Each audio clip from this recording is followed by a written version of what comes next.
It's time now for the Sports Objective Podcast. No talking heads, just guys who love sports. Here's Dave Richmond. Welcome into the Sports Objective Podcast. I'm Dave Richmond, along with my good friend Bubba Rosenbaum. What's up, dude? Not a whole lot. I hope you're doing well. I am missing Kyle from the Grange Barber, and he's actually working right now. Brendan Shapiro is in class, and we have other great contributors and co-hosts. From time to time, we want to say hello to them. They know who they are.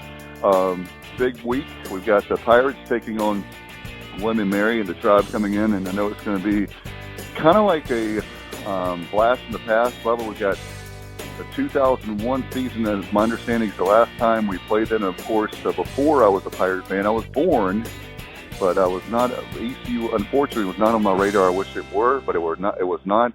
In the SoCon days, the Southern Conference days, William and Mary and East Carolina played each other a lot. I know East Carolina, I don't know that it's got numbers, but East Carolina leads the series. I do know that. But I want to remind people, you and I and Kyle and Brendan have said off the air, I hope to God people don't take this team lightly, like, oh, it's just William and Mary. Oh, definitely not. Like you said, this will be, I believe it's the 18th meeting between the programs, but just the third since 1983. In 1983, we took a 40-6 win at Ficklen Stadium as it was then, and then in 2001, like you alluded to, in David Garrard's senior season, we took down the Tribe 38-23, and that was a very competitive ball game. So, yeah. As far as this year's matchup is concerned, it's certainly not going to be a cakewalk by any stretch of the imagination. It's going to be a totally different animal, just like Coach Houston said in his weekly press conference, than what you saw against Gardner-Webb a couple weeks ago. A much different football team. The CAA is kind of, in some people's opinions, and probably most people's opinions, kind of the SEC of the FCS. Right. So, very talented football teams coming in. They're 2-1. They were blown out at UVA, but they did have a chance early to be competitive in that game, and then had an 87-yard pick six that really flipped things for them. But they're very talented, and we're certainly going to have to be on our game. And I think that it will probably be a full-quarter football game. I really believe that. And what is the line now? It was about 2 touchdowns, right, for East Carolina? I haven't seen it. I think it opened at about 11 or 11 and a half. And right. I have not seen how it's fluctuated over the last couple of days. For people that know me, I'm not a betting man. I do see the lines and stuff, but I don't know how all that stuff works. I'm just being honest. I do care. Don't get me wrong, I do care, but I don't care to the point of where I've got money on the game and money on the line. I don't have any money to lose. You, Bubba, and I we don't have $1 million portfolios, right, Bubba, or beach houses, but we do have family and kids and all that kind of stuff, and so that matter. But anyway, I wanted to mention to folks too. By the way, Bubba, let's make a quick announcement, and then we can go to our first guest. We got a big announcement a couple of days ago. We actually, by the time you're hearing this podcast, we had an idea, and we're starting a new Facebook page. Yep. So Facebook group to be technical on you, because of course we have the Sports Objective Facebook page, right. But we also have a new group in addition to the Sports Objective group that we'll still have, but it's much smaller in scale. But so with the new group, it is called the Pirates Cove, and presented by the Sports Objective, and we're referring to it as the place to talk ECU athletics on Facebook. So again, we just launched this less than 48 hours ago, and we're already approaching 500 members. So if you're on Facebook, definitely, if ECU athletics is something that interests you, and it probably is, otherwise you wouldn't be listening to our podcast, but definitely check that out. No doubt about it. And I know that it's going to be very expensive, right, Bubba, for people to there's going to be a fee to join? Yeah, it's free $99. It's absolutely free, folks. I just want to make that very clear. We're starting this page. We love East Carolina. Obviously, we do want sponsors for our podcast. So if you'd like to sponsor us, you can very simply, you can email us at thesportsobj@gmail.com, thesportsobj@gmail.com.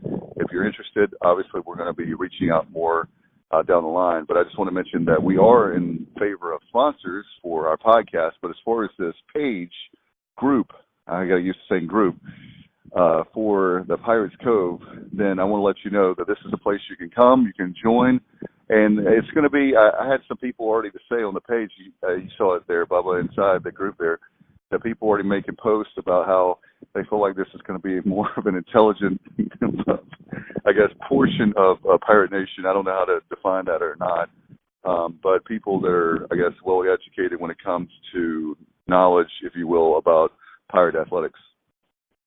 Yeah, most definitely. Most people have heard of Alan Powell, better known as Pirate Al. That's what he's already part of the group. And then you have several like him who have been very loyal fans down through the years and certainly know their Pirate history as we do. And so it'll be fun to catch up with them and talk about favorite players of all times, favorite games of all times, etc.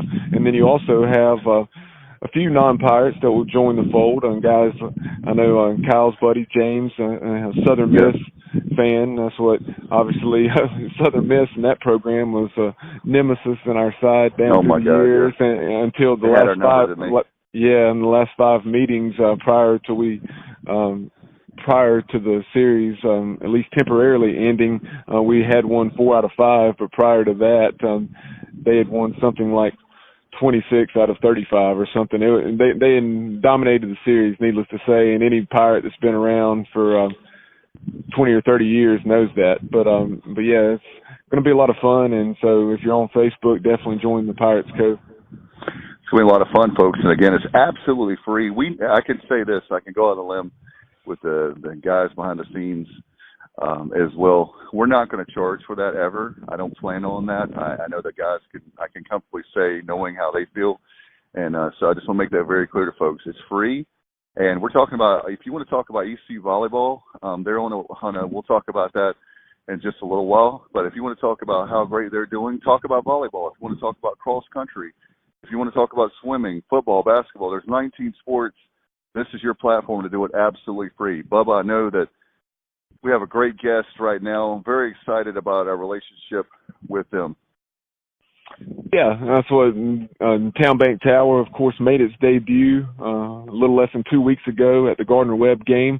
And so that was, or is, a tremendous facility, and I can't wait to go in and tour it myself. Unfortunately, due to some conflicts, I was unable to make it down for Media Day and the open house with TowneBank Tower, but I'm very excited about that relationship between ECU Athletics and TowneBank.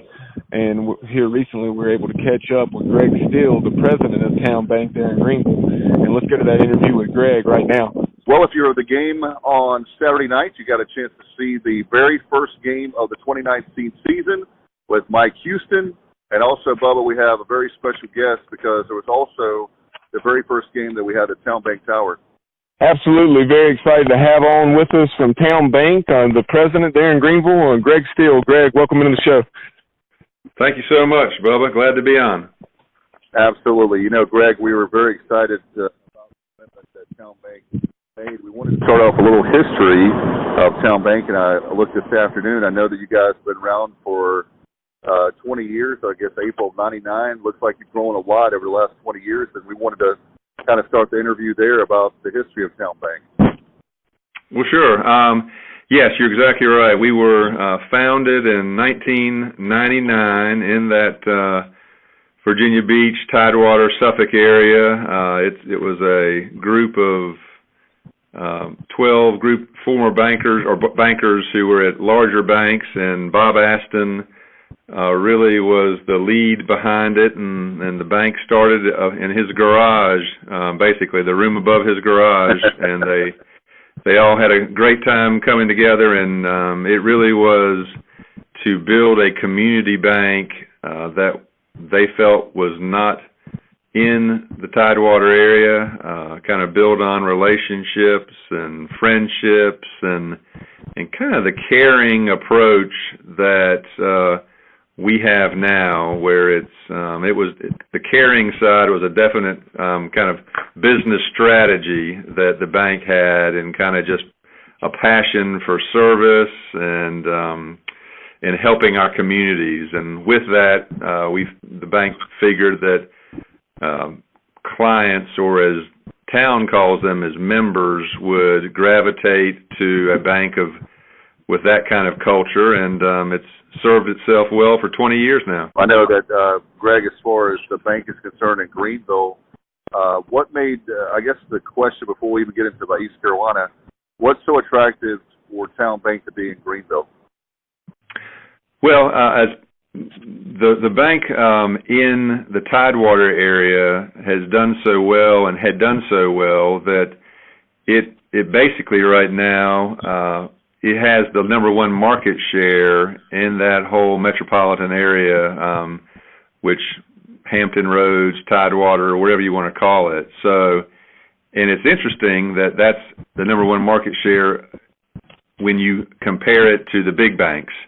And if you just step back and look at the MSA of that area, it actually is a larger market than the RTP, Raleigh, Durham, Chapel Hill area. So it's a substantial population and market. So having a bank of our size, which is about almost $12 billion, have the number one market share in that area speaks a lot for the culture of that area saw in TowneBank. And after that, the bank saw the North Carolina market as one that was important and had lots of growth to it. So they bought the Bank of Currituck, and that area in the Outer Banks and Dare County and Currituck County and Camden counties now have been part of TowneBank for 7 or 8 years, and that also has now the number one market share. And then most recently, TowneBank bought a bank that was based in Raleigh called Paragon Bank, and that opened up Charlotte, Cary, Raleigh, and they also saw the benefit of Greenville. So we've got a good footprint now in North Carolina, and about 2 months after we opened our office in Greenville, we also established a Greensboro office. So we've got a good area of North Carolina covered now, and we'll be growing in North Carolina as well. So what was the appeal of East Carolina athletics to the bank? What was behind the decision to get involved with the university and particularly athletics? Well, Bob, I'd say that TowneBank as a whole is committed to serving the communities we are. The motto of serving others and enriching lives in the communities we serve is something we stand by. And so we decided that investing in Greenville and the Greenville community just made sense. I mean, that's through East Carolina. That's through other things like our commitment to the Boys and Girls Clubs and other ACEs for Autism, other organizations like that. ECU itself is so important to the Greenville community that we wanted to support the school, and not only athletics. We supported the new student center, which is such a great centerpiece of ECU that you all probably have seen. So we supported that as well. And also, if you think about it, East Carolina is really a statewide brand, and as we've kind of expanded our footprint in the state, we want to make sure that we're supporting a university that has, a strong alumni base in Charlotte and Raleigh, the Triad. And if you look outside of North Carolina, the Hampton Roads Tidewater area has the largest alumni base outside of our state. So we just thought it made sense. Greg, a question I had for you is, since the announcement took place back in the spring that it would be the TowneBank Tower, talk a little bit about that impact that the announcement, not only, with Pirate Nation, but then just in Eastern North Carolina, and talk about the way it's impacted business for you guys. It's been great. It really has. It's been very positive. It certainly brought energy and excitement for what we were doing, and people have been very grateful for us stepping up and making that commitment. I would say that it's gotten our name out in the community in a way that probably it would have taken a longer period of time for us to do, and so we just see it as a positive. It's opened doors, obviously. I think the one thing that we wanted this to do was show our commitment to Eastern North Carolina. There's obviously Charlotte, Raleigh, in the Triad area. There's a lot of energy and focus on those areas, but I think this really shows our commitment to east of I-95, Eastern North Carolina. We have obviously our presence in the Dare County, in the northeastern part of the state. We have Wilmington represented with a mortgage company operation and an insurance arm of the bank. So I just think it shows our commitment to what a part of the state that sometimes doesn't get attention, and we feel strongly about supporting Eastern North Carolina. Yeah, go ahead, Dave. I was just going to make a couple quick points. One is when I started radio in 1996 with Henry Hinton, one of the first things he taught me was do business with the people that do business with you. And it makes perfect sense, I think, for Pirate Nation. I wanted to make this point in the interview to rally behind TowneBank, where you guys made I think it was a $3 million investment for the naming rights of the tower. The second point I want to make is you guys, I was telling Bubba before this interview, you guys were obviously smart businessmen and women to make this investment, because every time we turn around in the media, for example, you're saying TowneBank Tower, and we mention that all the time, and then members of the community are, yes, did you get a chance to see the TowneBank Tower? So every time you turn around, you're saying, a lot of times you're saying TowneBank. Yeah, we obviously think that's just tremendous. There's a couple of things that we're doing also. I'm not sure if you were able to come to the first game, but obviously the logo inside and outside the bank and of the tower, and all the announcements and plugs. We also, on the premium parking side of the stadium, where the tower is an area that has monuments that are for parking, for electrical and cable TV hookup for all the tailgaters, and we strategically have on each of those, I think it's 250, TowneBank on it, TowneBank Mortgage and Town Insurance on them also for, again, some visibility, which we think was great. The passes or the tickets for the tower also have TowneBank obviously referenced on them as well. So yeah, so that's something we thought about, and we saw that as being a very positive. And at night, when you drive down Charles Boulevard and look over the stadium, and its TowneBank Tower is all lit up, that doesn't hurt a bit as well. So we appreciate that marketing for sure. Do you guys have any plans to move into any other markets in Eastern North Carolina right now or in the future? I think that nothing that is firm and out there. I think that there's certainly discussions about how we expand in the markets we are in North Carolina. There are some additional offices being built right now in Charlotte and discussed in Raleigh. And then again, we'll have another office in Greensboro very shortly. We'll probably do something to be more efficient in Greenville, where Town Insurance and TowneBank can come together and be under one roof. Town Insurance has been in Greenville for 7 or 8 years now, with Jim Clement leading that side of the bank, and they just do a tremendous job, and they have 30 plus folks right now in Town Insurance. So I think eventually we will come together and be in a larger facility that will allow us all to be under the same roof.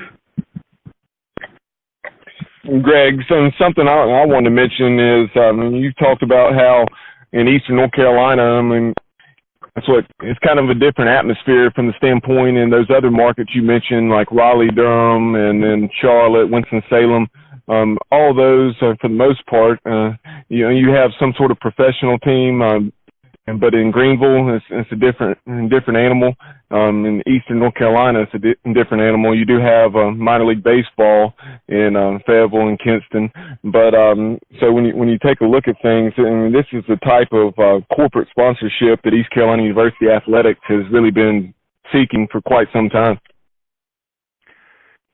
Yeah, I think so. I mean, there's great support for ECU athletics, and the people of Eastern North Carolina rally around the university. I've been here 20 years almost now, and it's just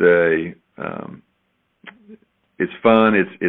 There's passion behind ECU athletics. I think that are the best in the state. I mean, there's passion from, if you're talking to somebody in Charlotte who's a Pirate, or in Virginia Beach who's a Pirate, I mean, everybody has just the passion, and football is one of the big draws for that passion. But I will say that, obviously baseball is prominent with Coach Godwin's success, and there's passion there. There's just passion in following all athletics at ECU, and again, being a part of that and some way helping that program succeed.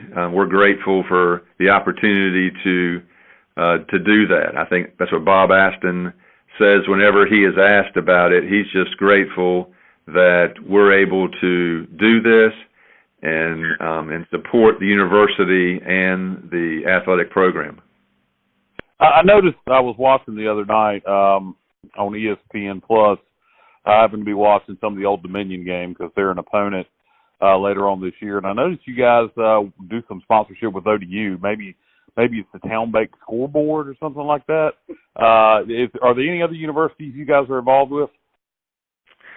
Yes, we do. There is support for Old Dominion, and rightfully so, since they're right there in the backyard of the home. And Christopher Newport, also in the Tidewater area, is also a school that TowneBank supports. So those are the ones I know of, but I know that Old Dominion and Christopher Newport are two that the bank has been a sponsor or have been connected to for a number of years. All right. And Greg, something along the lines of what you were saying earlier, just with the presence of your logo on the top of the tower, and then the other places you referenced, you think about with the tremendous exposure that East Carolina football has now with the ESPN platforms and also CBS Sports Network, when those television cameras capture the Pirate Walk, I'm sure, and that logo and that brand of TowneBank will be out there. That's just one more way people will be finding out about you guys. So there's so many ways that this will pay dividends for both parties. We hope so. I mean, I think that the point that you made about, ECU has the Pirates supporting Pirates type mentality, and I think that hopefully with our name and our commitment out to ECU, that people will see that, and we want to form those partnerships with those entities and those individuals, and I think we've made a good first step since we opened on February the 19th, our office officially, and so it's been not quite a year yet, but there's been good support for us, and we're grateful for the Greenville community and Pitt County for that support. And we've been outlining counties as well. So I think that we're grateful for everyone's support of us so far, and we're going to do our best to bring the bank's culture of giving and caring and friendships and building the bank under those guidelines and in culture. We're going to bring that and just continue to try to do that and grow it here in this market and continue our commitment. Well, Greg, we certainly appreciate your time. This is something that we've wanted to make happen for several weeks, and we're very excited that you were able to come on with us and talk about the relationship between TowneBank and East Carolina University Athletics. And we look forward to having you guys back on the podcast sometime down the road. Great. Thanks for the opportunity. Absolutely. Thanks so much. Yep. Take care. All right. Take care. Thank you very much, Greg. Appreciate you very much for all that you do. Very excited about having TowneBank a part of the ECU family.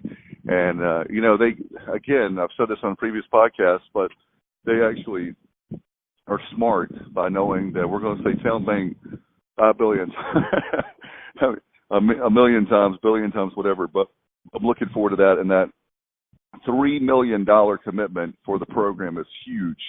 And I'm really proud of TowneBank. And when we get a chance, I can say myself personally, even if it's a couple $100, I'm going to put get a checking account. They have 3 different types. I'm going to get a checking account just to have money in there so that maybe I'll have a second emergency fund. But anyway, appreciate their support, no doubt about it. Bubba, very excited. I guess this will be a nice segue. 2 things to talk about in this segment. We'll talk about the second part of it. The second part is about how great our Olympic sports are doing. Let's first, though, I wanted to talk about something that came out. I've been really impressed with our athletic director of athletics. That would be John Gilbert.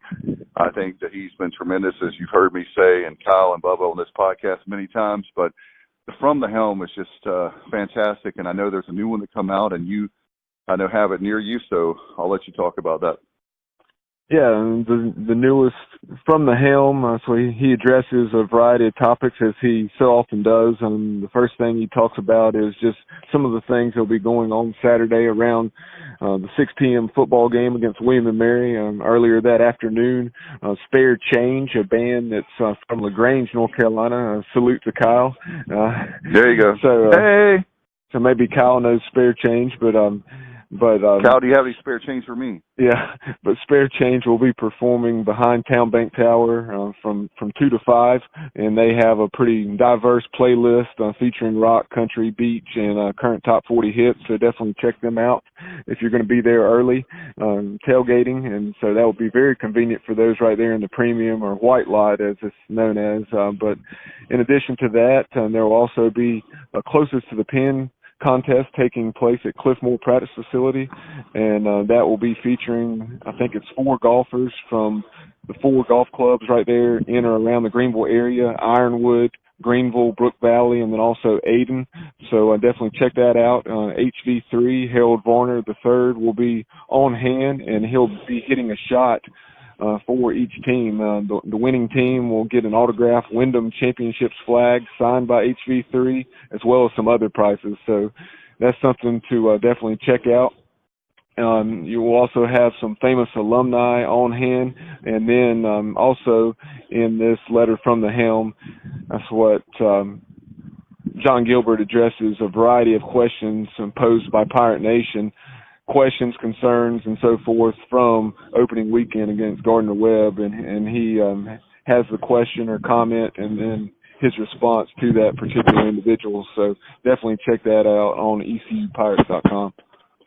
And I appreciate you, John Gilbert, and a lot of people I know that want to remind fans, thanks for, I'm going to say that for me, for Bubba and Kyle, but and certainly all the Pirate Nation, let's continue to be patient. It's not easy to be patient when we've been losing, but certainly, and not only, it's not even just the football program, it's the whole athletic program is basically being overhauled. So it takes time. It didn't happen overnight that things like this happen, and it won't be overnight that we can change things. So we just need to temper our emotions when it comes to things and just let it.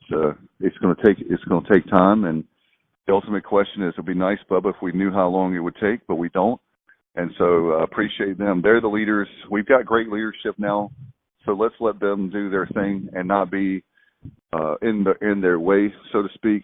Now that we have the people that we need to grow and to build this program, let's let them take the leash off, so to speak, and let's let them do their thing.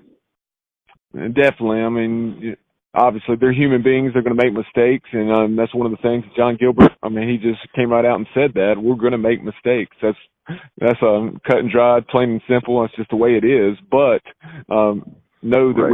we want your feedback, we want your input, and it's going to be taken seriously. And so that's all you can ask. I don't know how anyone, not that they don't have complaints as far as certain things at the stadium and with the atmosphere, or not atmosphere, but experience and so forth, because like I just said, those things are going to happen. But as far as the big picture and the way John Gilbert, Ryan Robinson, and this regime are operating, I don't see how you could have complaints.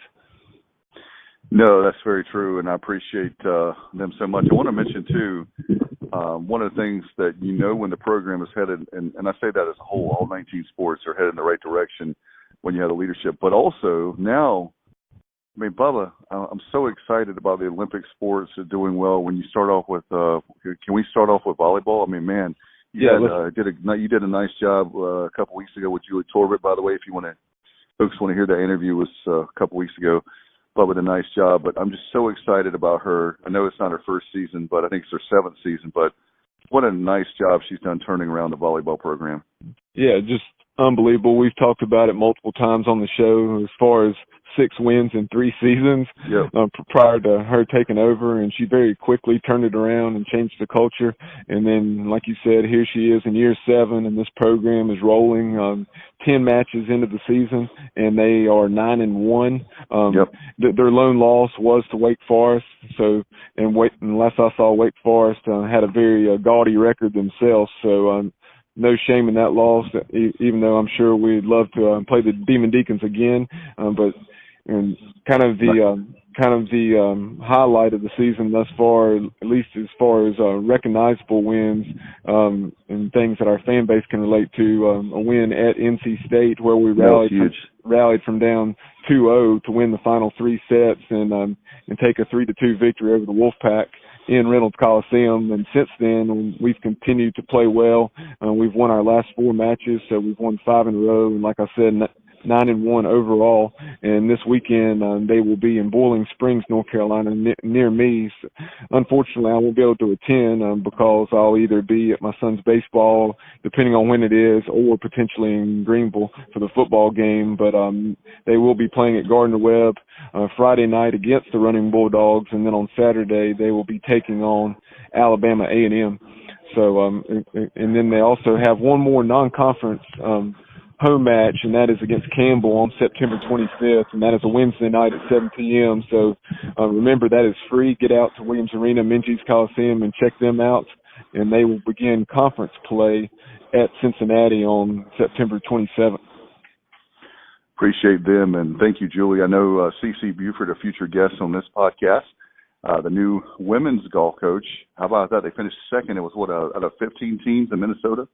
Yeah, they had an excellent showing. Like you said, finished second out of 15 or 16 teams up there at Minnesota. And so we're actually going to be catching up with Coach Buford here shortly and in the next couple of days, and that will be out probably early next week. Yeah, they have the big Pirate Invitational. I think it's at Greenville Country Club coming up on Monday and Tuesday, folks. So we need Pirate Nation not only to support our Big Three. Let's work hard, all of us. I'm not pointing fingers. I just want to see as many Pirate fans that we can get out there to Greenville Country Club. If you don't know where that is, it's off of Memorial Drive, closer to Memorial Drive and Greenville Boulevard. It's not too far away. It's near Parker's Barbecue, if you know where Parker's is. You know, I love to eat, Bubba, so I tell people that. But it's not too far from Parker's Barbecue up the street. And I love for people to go to Greenville Country Club and let's support the Lady Pirates as they're going to be on the links on Monday and Tuesday. Their only tournament, in my memory serves me right, on their schedule this season is the Pirate Invitational, and it'll be this coming Monday and Tuesday. So make sure you get out and support them. Bubba, I know we had a chance to have another great guest, a guy that is part of a winning tradition, one of the most consistent sports out of the 19 we have on campus. Yeah, we did. We caught up with Matt Jabs, who I guess is in his third season now as the swimming and diving coach for the men's and women's swimming and diving programs at ECU. And let's go to that interview with Coach Jabs right now. One of the most successful programs at East Carolina is undoubtedly the men's and women's swimming and diving programs, and now we're very excited to catch up with the third-year head coach of the men's and women's swimming and diving program, Matt Jabs. Coach, welcome into the show. Thank you. I appreciate you having me. Absolutely. Very excited to have you back. I know you guys will be competing here in a couple of weeks, so we wanted to have you on. And so just talk a little bit about, before we talk about this year's team specifically, we know you're someone who has a long history with the Pirates, more than 2 decades between your time as an athlete and then as an assistant coach and now head coach. So talk a little bit about back in the late 90s or so, your path to ECU. Absolutely. Yeah, this has been a special place for me. Recruited out of high school. I'm originally from Connecticut. Had originally committed to another school, and Coach Kobe was a great recruiter, outstanding recruiter, and convinced me to come down here instead. Got down here and swam here 96 to 2000. Had a great career here with some really good teammates. I was really fortunate to swim with some great people and to have some great coaches.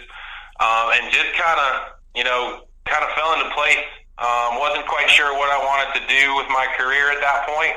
And had an opportunity my 5th year to kind of help out with the team and kind of float around between coaches and assist on deck. And I just kind of fell in love with it, and kind of the rest is history. Opportunities opened along the way with coaches kind of coming and going throughout the program, and it just kind of worked out well for me. A couple of indicators or reflections of your ability both in the pool and out. I think your senior year you were a team captain, and then also your junior and senior year you were the most outstanding under Coach Kobe.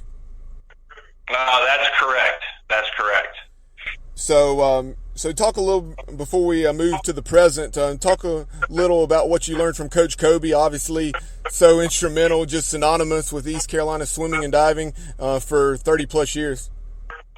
Yeah, he's one of a million. Coach Kobe taught me a great deal of things, especially when it comes to what I think is most important in the success of a program, and that's with people. You've got to be surrounded by good people. We've had some really, really good coaches throughout this program. I'm very fortunate to have the staff I have now. 2 of them worked for Coach Kobe when I was an assistant as well, and have decided to remain on with me. People is the biggest thing. You got to have good relationships with people. I think also Coach Kobe did a great job of keeping the sport fun. We never try to get too serious. Obviously, winning's important, and we take our job seriously and representing East Carolina very seriously, but you got to have fun while you're doing it. This sport can be brutal at times, and Coach Kobe was key in making sure that things stayed fun. Happy swimmers are fast swimmers, and those are some of the big highlights, and then kind of the ins and outs of just being a coach and the day-to-day of operating a program and recruiting and organization and those sorts of things that I think any mentor hands down to their assistant. Continuity with the coaching staff has bound to have really played dividends with you guys. Oh, absolutely. Kate Moore is my associate head coach. This is her 13th year with the program as a coach. She swam here for 4 years as well. There's nothing she can't do. She's our lead recruiter. Does a great job of bringing in quality athletes that fit what we're looking for, both in the pool and in the classroom. Kevin Woodhull-Smith does an outstanding job on deck. He's going into I believe it's his 8th season with us. Very knowledgeable, gets a lot out of his athletes. They compete at a very, very high level when they swim for him. So super excited about him. And then, we've got 2 newer coaches. Jesse Lyman, my diving coach, is here for his 3rd season. He's done a great job. He's building up the program kind of the way he wants to see it on the diving side. We're really young on that side. but he's doing a great job down there on the boards. And then we added a new coach this year, Krista Saunders, will be in our first year with us, who's had a couple stops along the way coaching-wise, and we're really excited about her. She's got a lot of energy. She's super organized. The kids have been responding really, really well to her, so it's very fortunate to have, good coaches. Before we talk about your rosters for this year, let's talk a little about the schedule. I know you guys kick things off on the 27th. You'll be in the pool against Old Dominion up in Norfolk. And then you'll also have a road meet against North Carolina Tar Heels in Chapel Hill on October the 4th. So talk about those two meets and then also the rest of your fall schedule. Absolutely. You're absolutely correct. We head up to Old Dominion, Friday night meet. We're going to compete there right before Coach Houston and the football team get up there on Saturday. So it's going to be an ECU ODU weekend. But they're a good, strong program. Looking forward to kind of getting back into race mode. It's good to have a meet. This is a little earlier than we normally started, but it's good to have an early meet to kind of shake the rust off with. We're expecting some good competition up there. It's usually a pretty good meet. And excited to see our youth compete. Haven't had a chance to watch our freshmen race all that much in our team environment anyway. So excited to kind of see the whole team go up there and do their thing. And then, we come back on October 4th, another Friday night meet, and go to UNC to compete against the Tar Heels. Last year they were here. And this place was slammed. This was one of the most exciting meets we ever had. Our fans came out in force. It was packed. It was loud. It was crazy. It was a lot of fun. They've got a new coach this year, so not exactly sure what to expect going into that place, but they're a quality team. They're always going to be tough competition, and we're looking forward to the challenge. Tell Pirate Nation when your first home meet will be, and then some of the entire home schedule when they'll have the opportunity to check you guys out. Absolutely. Our first home meet is going to be October 12th here in Minges. We're going to swim against William & Mary, conference champions in their conference from last year. That is a meet that is always close. Again, quality kids, quality coaches. And then we have another home meet October 19th. It's kind of a quad meet. We're going to have 3 or 4 different schools in here that we're going to be competing against on October 19th. And then we have a big one on October 25th, which is going to be a Friday night meet. It's going to be against UNCW. It's going to be an alumni welcome back weekend as well. We're going to invite all our alumni back for that weekend so that they can come and watch us swim, and then, the next day go out, tailgate, and then head over to the football game. So I think it should be a fun and exciting weekend. And then we kind of wrap up our first semester. We got 2 big meets.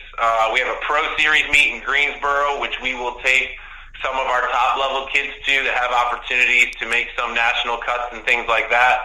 And then we finish up at the Georgia Tech Invitational right before Thanksgiving, and that is more of a championship format style meet where you have trials and finals, and we're going to be competing against schools from the SEC and the ACC, and really getting a good idea of kind of where we stack up against those types of programs and where we are in our season and what kind of changes or tweaks we may have to make for the remainder of our season. Coach, taking a look at your rosters on both the men and the women, we'll start with the women, but both of those rosters have a very interesting mix of in-state and regional talent, but also a load of international talent as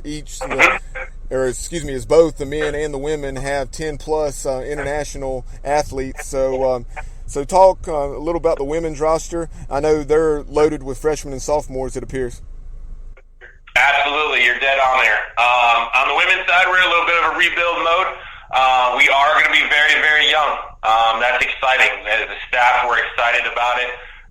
We have a young group of girls that are hungry and looking to kind of set their mark and shape the program for what lies ahead in the future.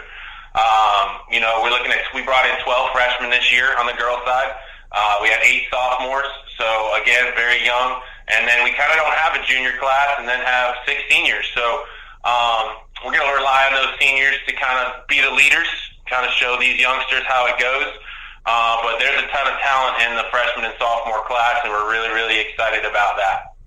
And are there any individuals, obviously, like you said, largely unproven, but are there any individuals that we can that you would like to point out? Or Absolutely. One of our seniors, Katherine Johnson, is one of our sprinters, top sprinters. Took some really big steps forward last year.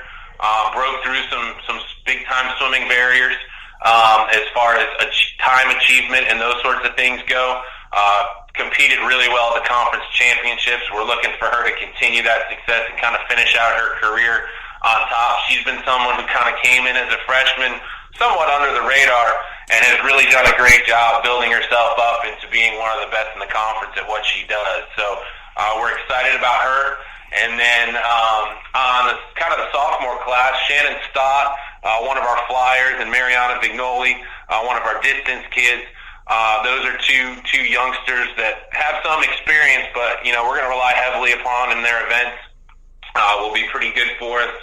And then, like you mentioned, on the youth side of it, we've got 3 girls of that big class that I think have some pretty big upside. In Adela Vavrinova, Laura Benkova, and Jody Ogle.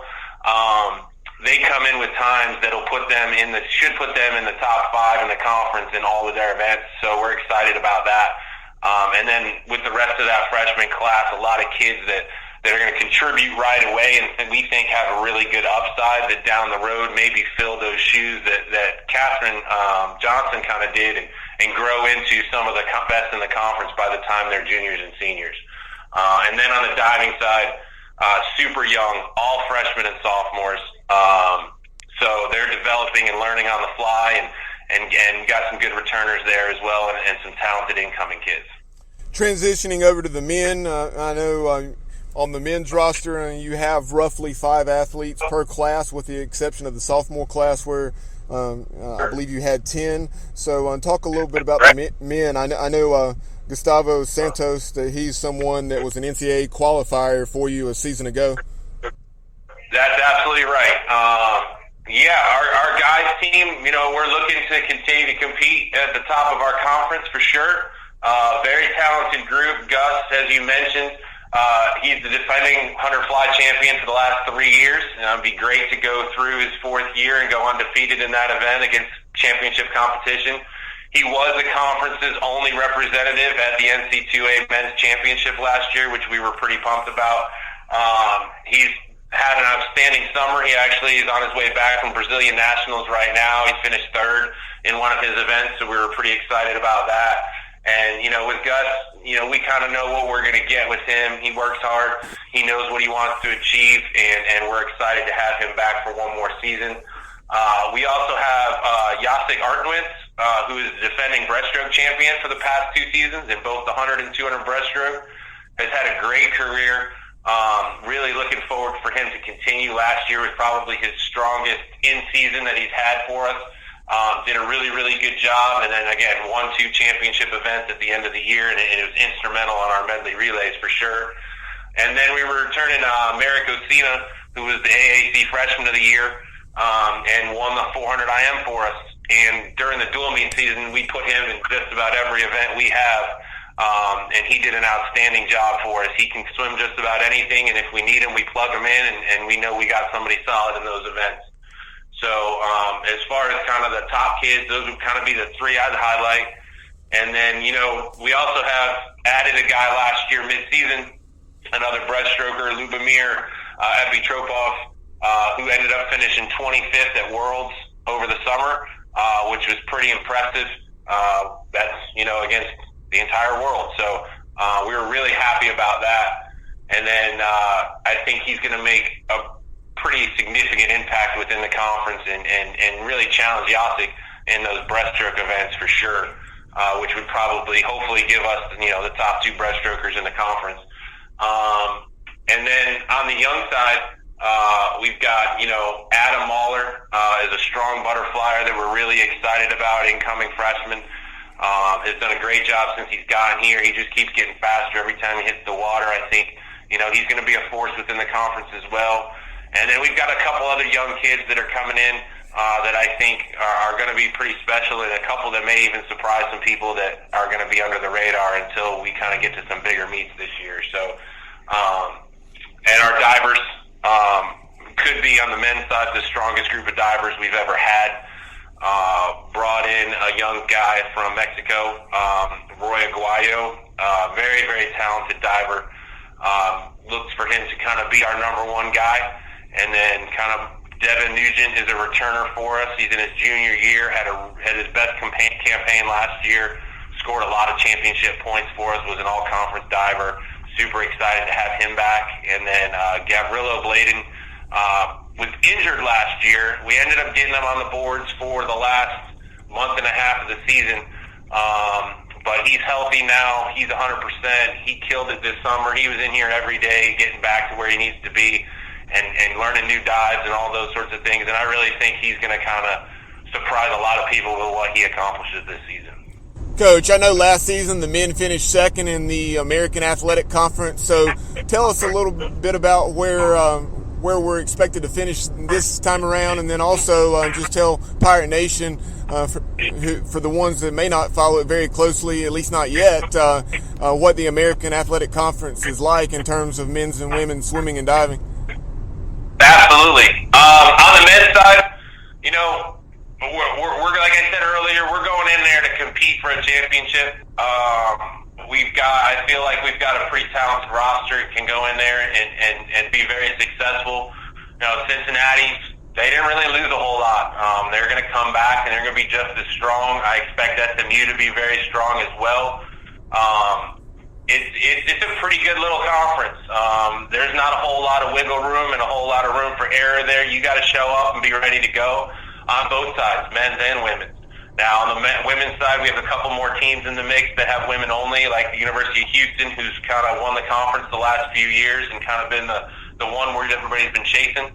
And then Tulane has been an up-and-coming, much-improved program last year. So we're definitely in a strong conference. The coaches within the conference are all very experienced, have developed some really good athletes, and there's no shortage of talent coming out of the American, that's for sure. With that international flavor that you have on both rosters that we referenced earlier, tell folks a little about the recruiting process and how that came to be.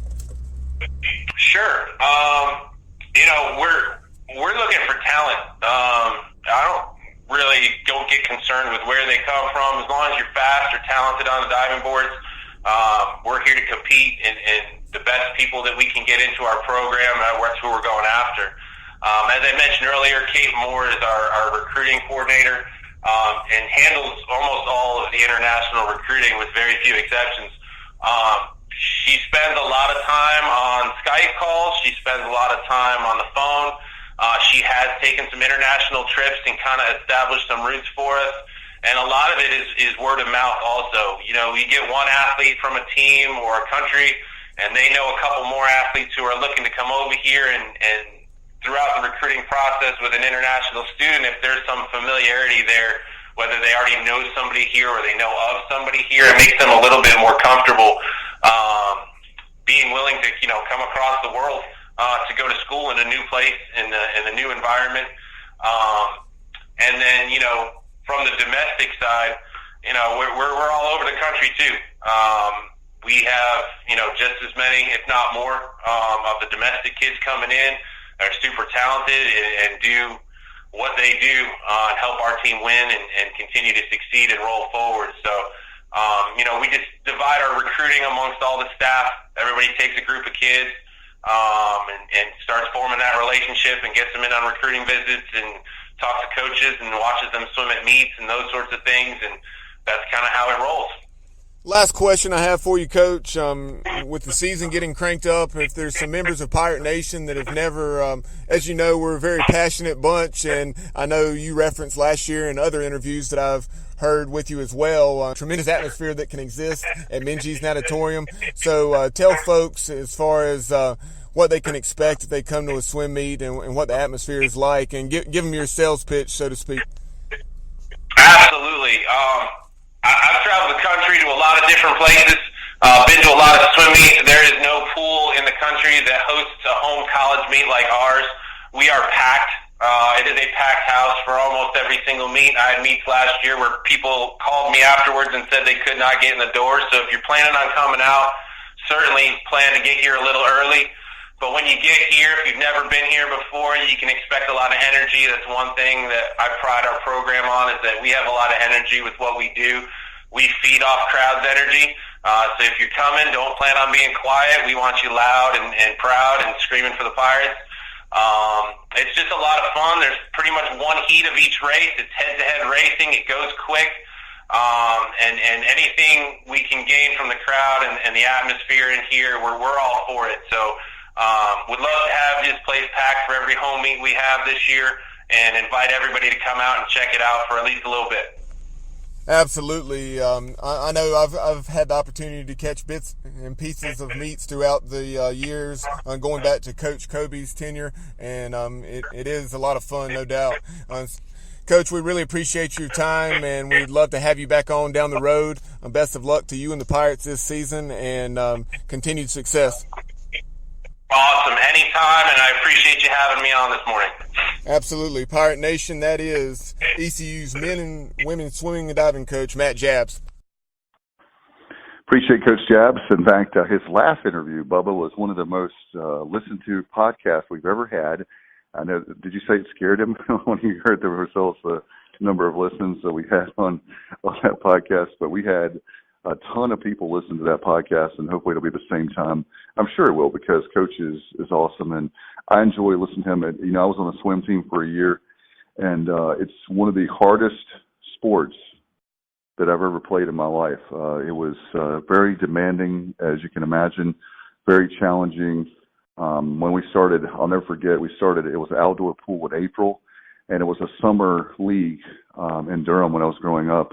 And when we literally got in the pool the very first day in April, it was 54 degrees in the water temperature. And let me just say that that's a great way to get people to do laps, because if you were out of breath and you stopped, it was so cold that you had to keep on swimming to pretty much stay warm. If not, it was ridiculous. So Coach Jabs is awesome, and definitely love to have him on the podcast. And all our coaches, I think this is probably the best time I've ever seen from every single sport we have. I can't see a weakest link, so to speak, as far as coaches. Can you, Bubba?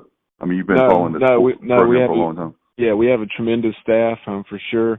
Some excellent head coaches, and one we haven't talked about on this podcast is Jason Hamilton, women's soccer. And so we did have him on, and within the last couple of weeks, so you can go back and check that out. But after a little bit of a slow start, they have won 3 out of their last 4 matches, and their most recent match was a victory at Charlotte, 1-0 win over the 49ers on Sunday. And I had planned on going, but unfortunately, some sickness in the family, and well, not necessarily, I say sickness, but my sister had a collapsed lung, so of course I went to see her in the hospital and wasn't able to make it out to Charlotte. But it's great to see them get a victory and even their record. They're 3-1 now, so and that is good to see. And then hopefully they'll post another winning season just like they did a season ago. No doubt about it. Appreciate Coach Hamilton. He actually, as he told us when I had him on this is his second season, so he's taking over a program, doing heck of a job recruiting, from what I understand. I'm not a soccer expert, and I'm not an expert on recruiting, but I understand his recruiting is second to none, and it just makes me. He's young. This makes me very excited to see that all our sports. I think there's many in Pirate Nation.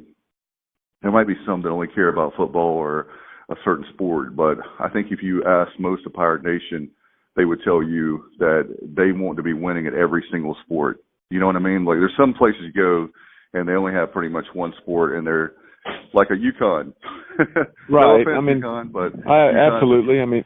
I don't recall the exact quote, but there was a quote from the famous Leo Jenkins, and he was just basically saying, if you want to do it in the best you possibly can. So that's something that always comes to mind, whether it's all the programs at East Carolina Fields or whatever, things that are in my life that are not related to East Carolina, but that's something I always try to keep in mind. If you kind of like Keith LeClaire said, if you put your name on something, you want it to be your best work. So yeah, no doubt we want to be as good as we can be, and sure, people are going to flock to the things that interest them. That's only natural. But yeah, we have plenty of Pirates who may not be that interested in that particular sport in general outside of East Carolina, but they follow it because it's the Pirates. So, right. And that's kind of the way I am in certain sports. I may not watch it at all outside of East Carolina athletics, but I'll follow it and keep up with it some, and even go to those events because it's the Pirates. No question about it, and that's what we need is people to rally behind our leaders. Continue to do that. Now we have what we want. So now it's time to come together, give more money to the Pirate Club. I was going to tell you guys, I'm really excited. I found out that I've been buying season tickets, for football since 2012. I kind of was lucky for many years. I would have already had season tickets, but I was spoiled by being a member of the media. So many, many years I had from right after graduation, probably out of a 15-year span, I had access to, I'll just be honest, media tickets. And so now once that luck ran out, so to speak, it forced me to be a season ticket holder in some respects too. And then there was another guy on a radio show I heard one time who was talking bad about a previous athletic director before would be Terry Holland, and I was upset about it. I said, you know what? I've got to put my money where my mouth is. I rejoined the Pirate Club after a number of years of not being a Pirate Club member, and so we were trying to. I was saying and that was before we even did this podcast. What was that, 7 years ago? So I worked really hard to be a Pirate Club member, and I actually found out. I think I'm about middle of the pack right now as far as Pirate Club priority. I found that out yesterday. I was really shocked. So got a lot of work to do to catch up with the Rosenbaums, but right, yeah, right. maybe my dad, not me. I've certainly been part of the Pirate Club and buying season tickets for a while now, but yeah, as a teacher and a coach, the income. Don't get me wrong, I enjoy what I do, but we obviously do not do it for the money. No. So I certainly give what I can give, but yeah, I'm not ever going to be a high-ranking Pirate Club member, and that's okay. I'll continue to do what I can do through the years. It was around, I think there's 6,000 members. I was like 3,000. I was like, that's so me. Like, I'm such an average guy. When he said that, when I found out. But anyway, I just thought that was pretty cool. And I want to remind folks, by the way, Bubba, speaking of sports, basketball, men's and women's tickets are on sale. Call 1-800-DIAL-ECU, or if you're more, I love to do it the old-fashioned way and talk to people, but if you want to go online, it's ECUPirates.com. You can click on tickets and you can get your tickets that way. But we need to show support for Joe Dooley, Kim McNeil. Very excited about the upcoming season, and I know pretty soon, Bubba, in the next few weeks, I know you and I have talked about we'll have some basketball guests on as we get ready for the season. I can't believe the season's getting ready to start. It feels like it's maybe June or July. November is just around the corner, my friend. Absolutely. Look forward to having Coach Dooley, Coach McNeil, both of them back, but then also hopefully some members of their staff. Maybe Coach McNeil's husband and Corey, that would be great. Who's on the staff. Maybe we'll have him on. We'd love to have Coach Rock or Rafael Chiles. Love to have them on, and then we'll also plan on having on Cy Seymour, who is, of course, the longtime color analyst on the basketball broadcast, but he's also very involved in the Pirate Club down in, I guess it's Craven County. And then he certainly supports the Pirates, kind of like we were talking a moment ago, no matter what the sport. No question about it. And I want to mention, too, we're going to try to have Corey Glore, maybe Coach Overton, maybe if we can get Coach Godwin as fall baseball. There's a couple of games. Is it at Virginia this year? I can't remember. Who do we have? Yeah, I think it's return the favor, right? At Virginia, and then I want to say instead of last year, it was Virginia and Pitt Community College. But this year it is not Pitt Community College. It's at Virginia, and I want to say it's Liberty at home. Cool. I may be mistaken, but I want to say it's Liberty Flames.